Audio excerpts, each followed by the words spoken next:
Arian and we're going to read the Tooter Pepperday. Chapter 13, The Longest Night. Before going to sleep that night, Tooter set her Yogi Bear alarm clock on spring. That means 12 o'clock midnight. When the alarm went off, she couldn't believe she had been asleep for 3 hours, and it felt like 3 minutes. She dragged herself out of the bed. This time, she had a fresh light waiting.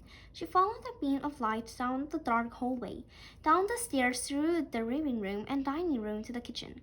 She looked into the shoebox and let out a squeal of joy. It had already begun. The shell on one end was cracked. Tooter squealed again as the shell wobbled slightly. The crack grew a bit. She thought she saw the end of the tiny beak. Tooter lay down on her stomach.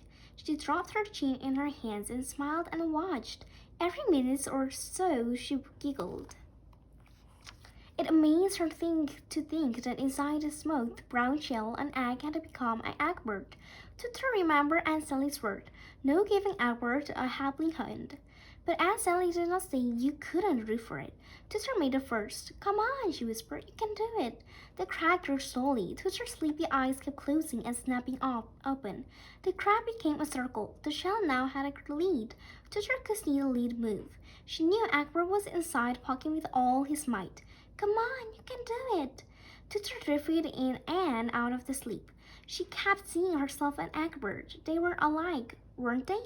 The two of them, both taken from their cozy nests and dumped in a strange place. She on a farm, bee in a shoebox. Tooter and Egbert and Tooter, and then her eyes were open again.